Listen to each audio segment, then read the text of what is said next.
Morning sunlight pours through my apartment windows, casting warm, golden shapes across the fabric swatches scattered on my coffee table.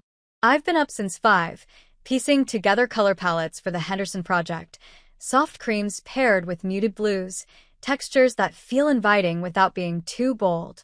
My phone buzzes on the glass table, screen lighting up with Mom, and a photo from Christmas 3 years ago. My stomach knots as I pick up. "Hey, Mom." "Tessa, darling." Her voice has that gentle cheerfulness that always puts me on edge. "How are you, sweetheart?" "I'm good." I cradle the phone between my ear and shoulder, fanning out the swatches just right. "Just wrapping up some presentation prep for a client." "Is everything set for Dad's birthday?" "I was thinking of driving down Thursday instead of Friday. Might that make things easier?" There's a pause that stretches too long when I mention the party. Mom's tone shifts, instantly recognizable as her garden club voice. Polite, deliberate, the kind she uses when turning things down without seeming rude. "New members, you know. We've had to scale back the guest list a little." My hand stops mid-motion over a piece of herringbone linen. "Scale back the guest list." "Right." "This is happening. Your father thought it should be more business-oriented," she adds. "You know how he gets. Turning 65 has him thinking more about his legacy and where the company's headed." The message is clear without being said. I don't fit into that legacy or direction. When I speak, my voice is calm, something I've mastered over years of Sunday dinners, where disappointment is quietly chewed alongside roast beef. "So, are Miles and Chloe still invited?" Another pause. This one says everything without a word. "Well, yes," Mom says, her voice lowering a bit. "But sweetheart, they're part of the company now, and they'll be investing." A rustling sound interrupts, and then Dad's voice comes on, sharp and impatient. "Let's be real, Tess. This isn't your scene. The party's going to be all business, conversations that would put you to sleep." "Dad, Miles and I start, but he cuts me off again. Chloe will be running things one day. That's just how it is." His tone softens, probably in what he thinks is a kind way. "You've got your little design thing, and we're proud of that. But this party is about our son's future, Monroe and Sons. The name that's always left me out. Printed on business cards, downtown buildings, and carved into the stone at the entrance of our family estate. A constant reminder of where I stand." Your absence says it all. I can almost taste the bitterness in my mouth. After a short, cold goodbye, I place my phone face down on the table. I can't bear to see Mom's face staring back at me. I walk to my bedroom closet, pushing past my clothes until I reach the small fireproof safe hidden in the back corner. Inside is a velvet pouch holding a single key and a receipt for $55,000. It took 3 years of saving, taking on extra work, and late nights spent sketching designs while everyone else went on vacation. The Range Rover is parked in Jade's garage across town, wrapped in a giant bow. Midnight blue, Dad's dream car in his favorite color. The perfect birthday gift. The one that would finally prove I was worthy of being a Monroe, even if I hadn't followed the path he laid out for me. I stare at the receipt until the numbers blur. If I'm not important enough to be invited, then maybe he's not important enough to receive this gift. My hands shake as I call Jade. "What's wrong?" She picks up on the second ring, already sensing something's off. "They uninvited me," I say, my voice breaking despite my best efforts. "To Dad's birthday. Miles and Chloe are still going." "It just wasn't me." Those final words from Jade cut off sharply. "What are you going to do?" she asked. I looked down at the key resting in my palm. It suddenly felt heavier. "The Range Rover," I whispered. "I think I'm going to keep it." "Good," Jade replied, her voice firm with fierce loyalty. "If they don't want you at the table, show them exactly what they're missing." That night, I spread out maps across my coffee table, tracing the winding roads along California's coast with my fingertip. I canceled my hotel reservation in Napa Valley, the one I'd made for after Dad's party. Instead, I charted a new course, past beaches and cliffs, through towering redwoods and sunlit vineyards. I removed the oversized bow from the Range Rover and slid the key onto my own keychain. The symbolism wasn't subtle, but neither was my father's rejection. It was time to chart my own path. I whispered into the empty apartment. The words felt equal parts thrilling and terrifying. After 27 years of trying to earn a seat at the Monroe table, I was finally walking away from it. The Range Rover's engine purred as we pulled out of Austin, the sun just beginning to split the horizon. Jade adjusted her camera settings, capturing the pink-orange dawn light as it washed over the midnight blue paint. My hands rest on the steering wheel, not clenched anymore, but calm. It feels like I've been driving this car forever, not just for the past 12 hours. Look at you, Jade says, lowering her camera. Your face changes with every mile. I glance at the rearview mirror. My eyes seem different, sharper, more alert. The usual tension line between my brows has softened. I hardly recognize the person looking back at me. The phone vibrates against the console. It's Mom, then Miles, then Chloe. 3 texts, one after another, like they'd planned it. Are you coming to the office today? From Miles. Mom's worried. Call her. From Chloe. Darling, please respond. I'm concerned. From Mom. No mention of the UN invitation. No reference to what we discussed yesterday. I mute the phone and toss it into the console. West. 3 days and 400 miles later, we're standing at an overlook in Carmel by the sea. The Pacific stretches out endlessly in front of us, a deep, endless blue. The Range Rover sits perfectly parked, the coast curving behind it like a postcard. Jade walks around the car, her photographer's eye-catching angles I never think of. Stand by the driver's side, she tells me. Don't look at me, look at the ocean. I lean against the car, one hand resting on the side mirror. The California breeze tosses my hair, and for once, I don't fix it. Perfect, Jade murmurs, her camera shutter clicking non-stop. Later that night in our hotel room, I scroll through the photos she took. One makes me pause. I'm standing beside the Range Rover, turned slightly toward the ocean, my eyes lit up with something dangerously close to freedom. The setting sun spills gold across my face and turns the car's paint a deep sapphire. This is it, I say, holding up my phone. This is the one. Jade nods, instantly getting it. The real question is, she says, what are you going to write? I stare at the image for what feels like forever, trying out words in my head. Erasing. Rewriting. My thumb hovers over the screen. At last, I type. This was meant to be a gift. But if you're not offered a seat at the table, maybe it's better to drive away instead. My heart races as I attach the photo. One deep breath, and I hit share. Notifications start coming in instantly. My college roommate. Holy hell. Tess, my assistant. You look stunning. A designer friend. Their loss is California's gain. You're glowing. Did you block your family? Jade asks as she watches the comments flood in. No, I reply softly. I want them to see it. 20 minutes later, my phone rings, Mom. I let it go to voicemail. Then Tessa. Elizabeth. Monroe. Her voice starts off confused, but with every word, it sharpens into carefully measured anger. What exactly do you think you're doing? That car. Was that Robert's birthday present? Call me immediately. The texts roll in next. Chloe. Dad is livid. Why would you post that? The Andersons saw it and told Mom. Miles, take that down right now. You're humiliating the family and hurting our image. Dad has investors who follow our personal accounts. Then Chloe sends a screenshot of the family group chat. I'm not even tagged in my own post. With Dad's all-caps fury and Mom's PR-style panic echoing from my phone, I mute everything and step onto the balcony. The sunset washes the sea in gold and crimson. For the first time in years, I inhale, and my chest actually feels light. Then a ping from my laptop. A direct message on Instagram from Franklin Dorsey. 70 years old. Dad's oldest investor. A family friend who's known me since the day I was born. That's quite the statement you're making, Tessa. My stomach sinks. I call him right away, bracing myself for another lecture on family loyalty and keeping things private. But Franklin cuts in before I can explain, his tone warm instead of judgmental. I saw your post. Then your father called me, sounded pretty frantic. talking about your so-called emotional crisis. I drop onto the bed. I'm not having a crisis.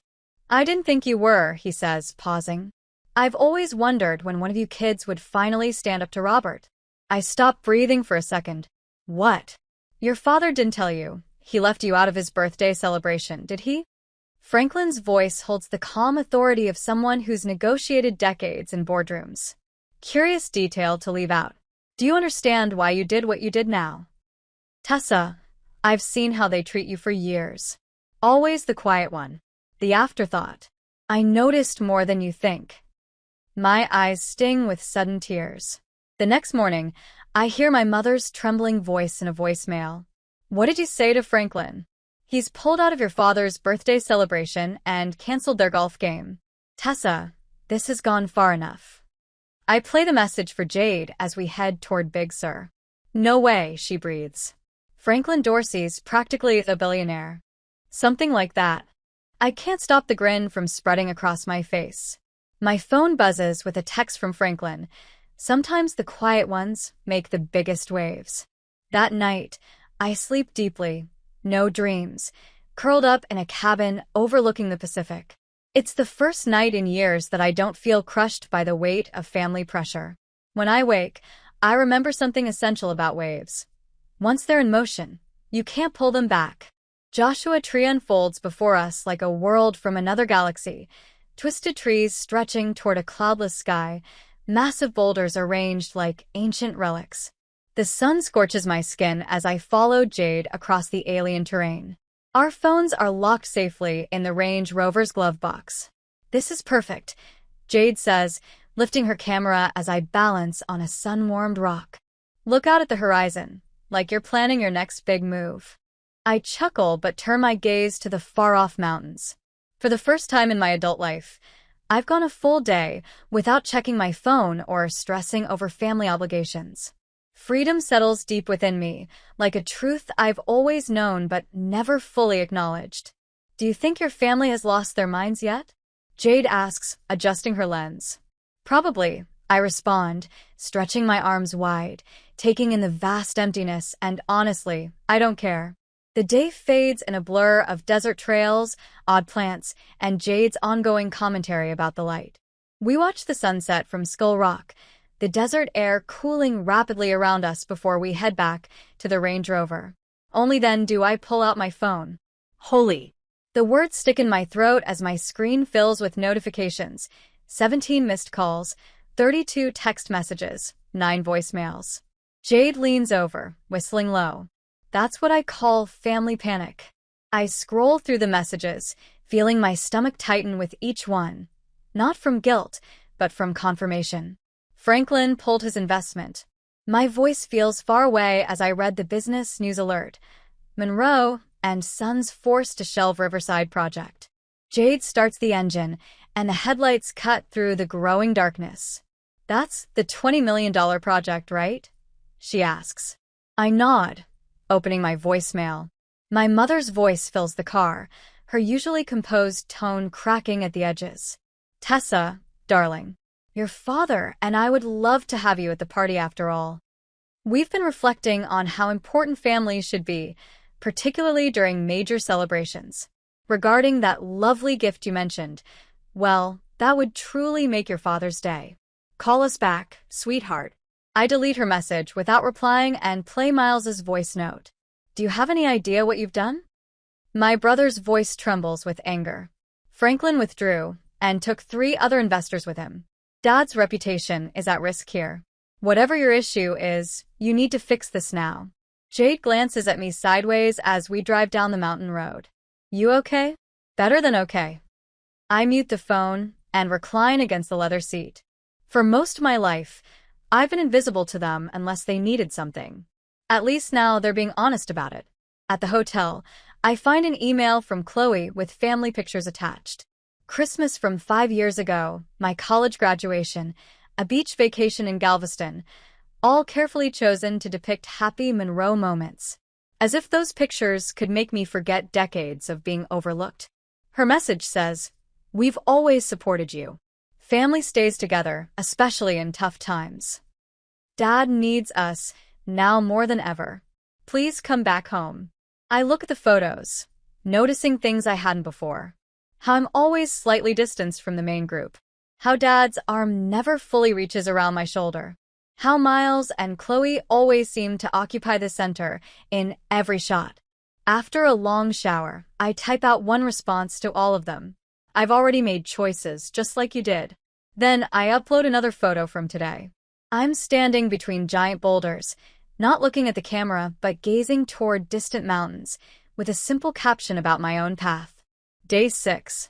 The supportive comments start pouring in almost immediately. Former classmates, clients, and even people I barely know, telling me how much they admire my journey. The irony isn't lost on me. Strangers offer more validation than my family ever has. Look at this, Jade says from her bed, her laptop resting on her knees. Your post has gone mini-viral in the design community. Some magazine editor wants to feature your Range Rover road trip as a journey of self-discovery and peace. I'm about to respond when my phone buzzes with a text from my building concierge in Austin. Miss Monroe, your siblings are here requesting entry to your apartment. They're claiming it's a family emergency and that they need to retrieve something. Security footage shows they're growing frustrated with the staff. Please advise. I've attached a low-quality security image showing the males gesturing angrily at the front desk, with Chloe pacing behind them, phone pressed to her ear. A strange sense of calm washes over me. 6 days ago, I would have panicked, worried about causing a scene, about staff judging me, or about disappointing my family. Now, I simply type, "Do not admit them under any circumstances. Please revise the building's security protocols immediately. No family members are to be allowed access without my explicit consent." I dictate a follow-up email to the building manager authorizing a formal note to be placed in my file. Do not admit family without consent.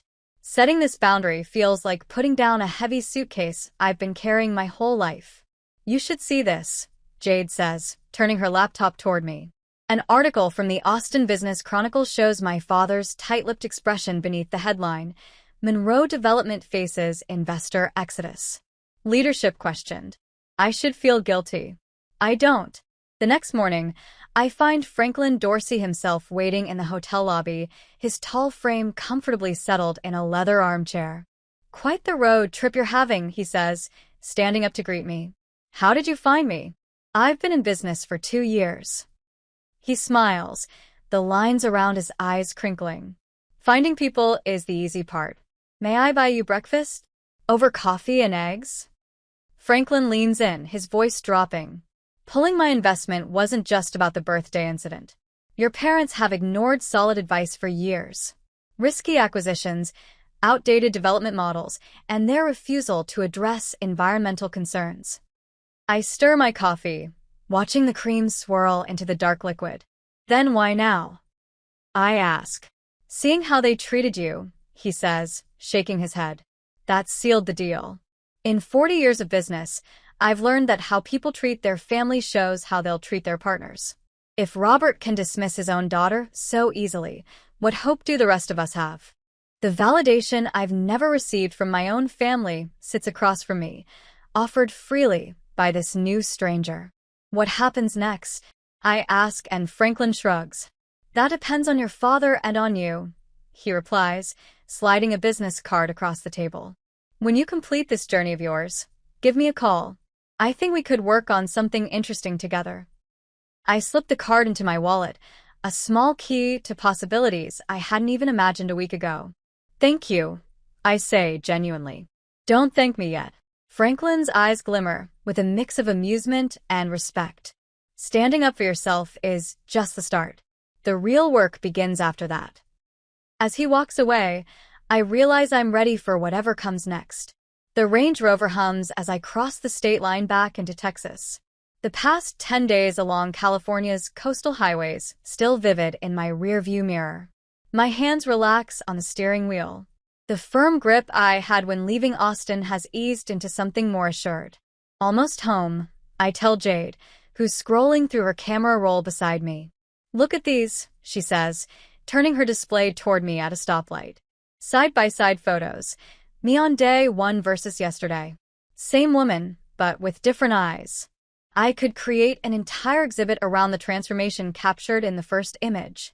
My smile seems borrowed, my posture a question mark. The most recent photo shows me leaning against the Range Rover at Big Sur, gazing directly into the lens with my shoulders back. There's no apology in my stance. I barely recognize myself, though I acknowledge that's the intention. Jade flips through more photos. The old Tesla would have presented this car with a bow, hoping for scraps of approval. But the new one drove up the Pacific Coast Highway instead. The afternoon sun reflects off the dashboard as the Austin skyline comes into view. The Range Rover no longer feels like a gift to its recipient. It belongs to me now. This is the result of 3 years of hard work and 10 days of courage. My apartment building appears around the corner, familiar yet somehow changed. The doorman greets me as I pull into my reserved spot. "Welcome back, Miss Monroe. You had some visitors while you were away." My stomach tightens as we ride the elevator to my floor. Outside my door is a large basket, wrapped in cellophane and adorned with ribbons in the company colors. Nestled among imported chocolates and premium spirits is my father's business card, with his handwriting. "Your father wanted to welcome you back home," Jade reads in a flat tone. I unlock my door and leave the basket in the hallway. My apartment feels smaller now, as if I've outgrown it. Sunlight pours over my design table, where fabric swatches still weigh down in perfect fans. My answering machine flashes insistently. I press play, bracing myself. "Tessa, darling," my mother's voice fills the space. This silence has lasted long enough. What matters most is family unity, especially now. "Your father." I hit delete before she can leave another message. It plays again. "Miles stopped by yesterday. Fortunately, your doorman wouldn't let him in. Thought you'd want to know." My building manager. Not cruel. The third message is from Chloe's friend, Bethany. Her tone overly casual. "Hey, Tess. Just checking in. Haven't heard from you in ages. Chloe said you might be dealing with something. Coffee soon?" Jade scoffs. "A phase. They're telling everyone it's just a phase." I delete the remaining messages and stand at the window, watching the city lights flicker on. His desk looms closer. My phone lights up with a text from Franklin Dorsey, containing a link to Texas Design Quarterly. The subject line reads, "Road Trip. Revelation. Interior designer Tessa Monroe's path to self-discovery, captured through the lens of photographer Jade Chin." "Jade," I whisper, showing her the screen. "What did you do?" She smiles. "I sent some of the best shots to my contact at the magazine. They want to feature it." The article opens, with the Range Rover prominently displayed against California's stunning coastline. My transformation is captured in Jade's breathtaking photos. Comments are already pouring in below the online preview. By morning, my voicemail is full. 3 potential clients, with one specifically mentioning those incredible Range Rover shots. The biggest opportunity is a complete redesign of a downtown restaurant, a project that could double my annual income. I run my finger over the contract, recalling Dad's dismissive remark about my little design thing. My phone buzzes with news alerts. Monroe and Sons announcing delays in their projects due to concerns from investors. 2 weeks later, as I'm choosing chair fabrics, my assistant knocks. "Your father is here." He stands in my reception area, hands in his pockets, looking smaller than I remember. His eyes move across my expanded office, taking in the framed magazine feature and the bustling design team. "Impressive," he remarks, though his tone lacks true admiration. "You're doing well for yourself." "I am," I reply, gesturing toward my office while keeping the door open. I refuse to be locked in small rooms with him again. He sits down in the chair opposite my desk, and I can already tell he's about to deliver his practiced apology. "I handled the birthday situation poorly. Your mother and I have talked about it." I wait, allowing the silence to speak for me. "We'd like to make amends," he says, continuing. "Maybe dinner next week. There are some business matters I'd like your input on. Your connection to Franklin could be really valuable to us right now." There it is. Not an apology, but a business proposition. "I'm not a business asset, Dad," I reply softly. "I never was." His face briefly tightens before he tries to smile again. Of course not, Tess. Family comes first. Always. He pauses. I'm changing my number tomorrow. My assistant will show you out. Later that evening, I rearrange my apartment, removing family photos and replacing them with jade shots from California. I move the furniture around, creating a space that reflects who I've become, not who they wanted me to be. My grandmother's antique calendar now hangs in the kitchen. November and December pages untouched. For the first time in 27 years, I won't be attending the annual Monroe Christmas gathering. I sit on my balcony, the keys to the Range Rover cool in my hand. They feel different now, heavier with purpose, rather than expectation. The best gift I ever gave myself, I whisper to the Texas sky, no longer needing anyone to hear but me. The society page of the Austin Business Chronicle rests on my kitchen counter, open to Robert Monroe's birthday event. I run my finger over the photo. My father stands at the center, his smile failing to reach his eyes. My mother stands beside him, her posture flawless, but her lips pressed into a thin line that anyone familiar with her would recognize as stress. Miles and Chloe are positioned next to them, their smiles equally forced. The room seems half-empty compared to past Monroe celebrations. No Franklin Dorsey, no Harrington family, no Westlake developers.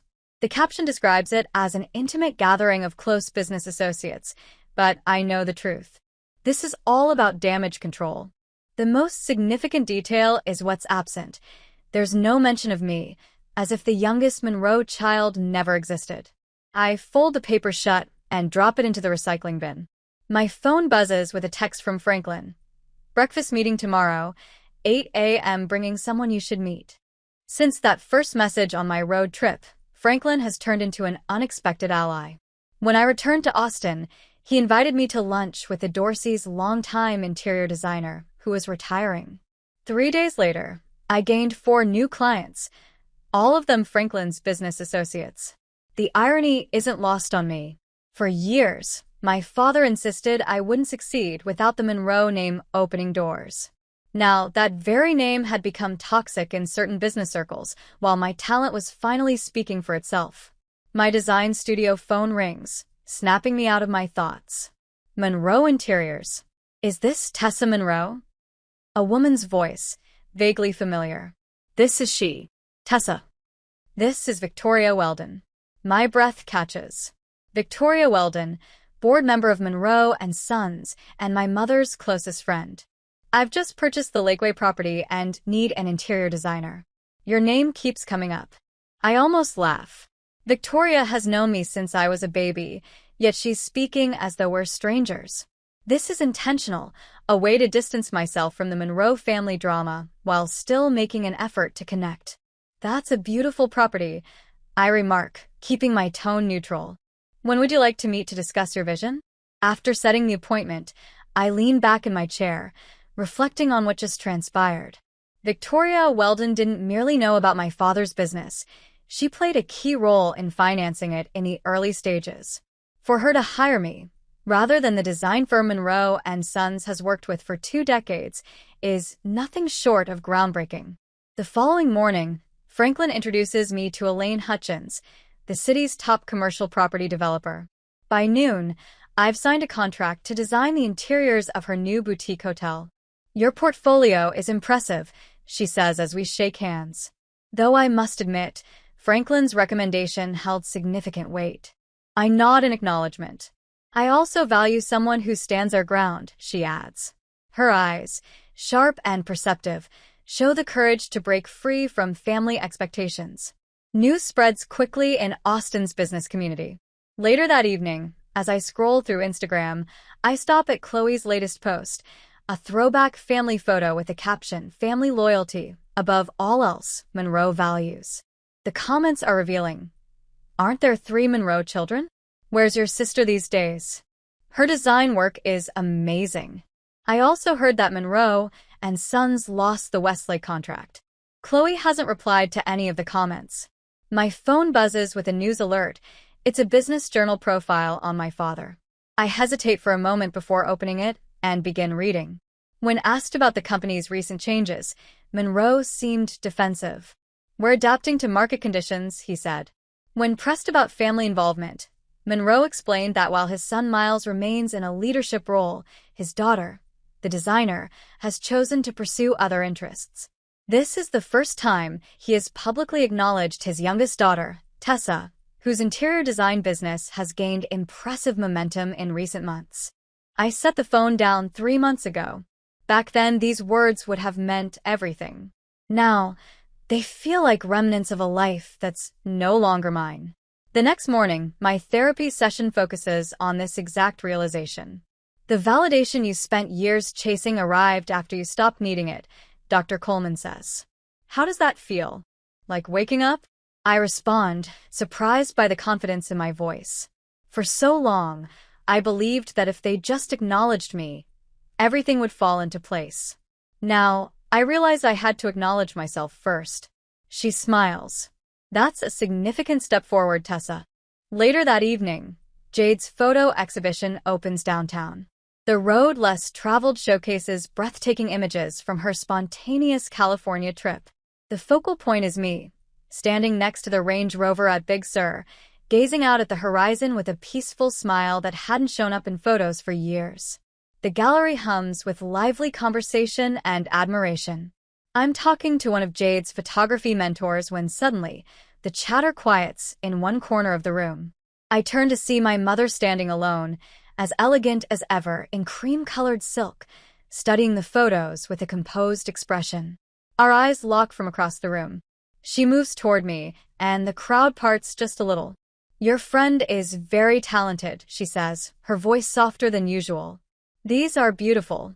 Yes, she is. Thanks for coming. An uncomfortable silence stretches between us.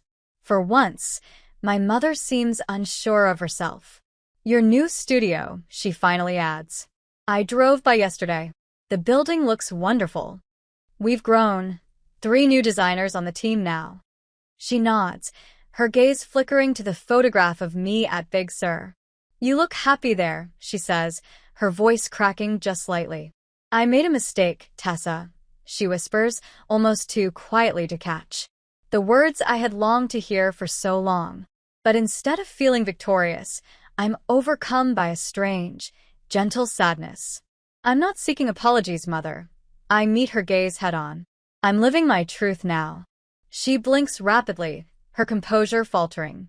Her hand moves toward mine but hesitates, unsure if it will be accepted.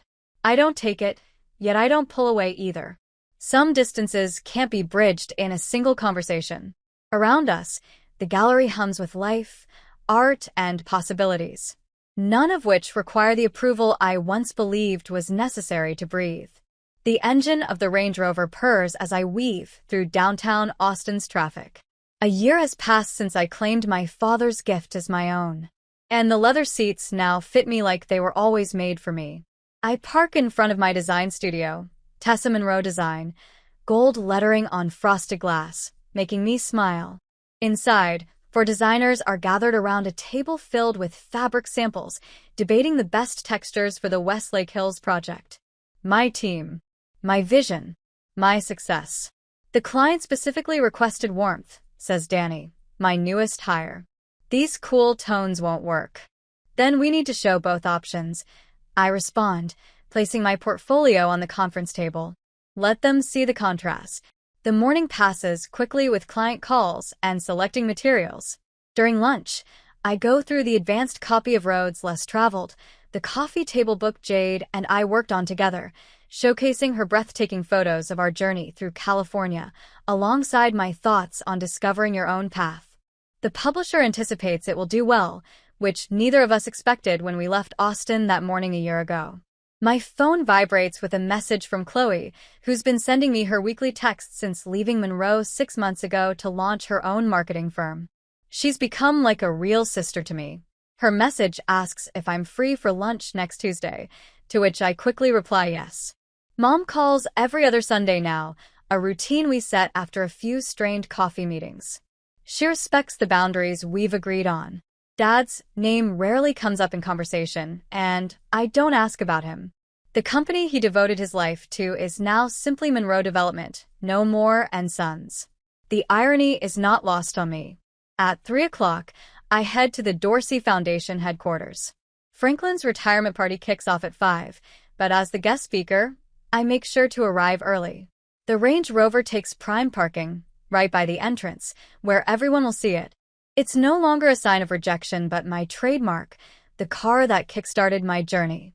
There she is, Franklin says, pulling me into a warm embrace. At 71, his eyes still gleam with mischief, always ready to make them cry. I feel the speech in my pocket, ready to honor the man who saw my potential. The ballroom is buzzing with Austin's business elite. I spot Miles across the room, looking out of place in his startup's casual blazer. We exchange nods, a small gesture of progress for later. As I stand at the podium, I take in the faces of those who once passed me by at family events. Franklin taught me that authentic relationships build stronger businesses. He also taught me that respect, earned through skill, lasts longer than respect demanded through fear. The audience nods. Many of them, my clients now back in my office after the party, as I hang the first photo from our road trip. The Range Rover.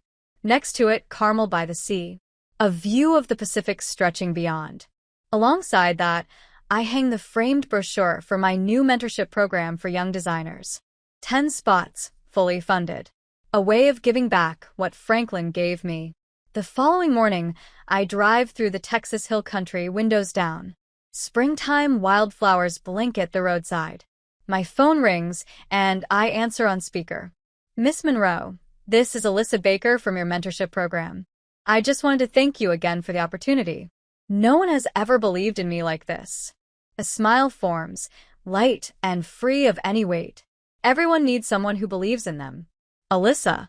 The open road stretches out ahead, inviting my mind to wander at its own pace, in its own direction, just as it should be.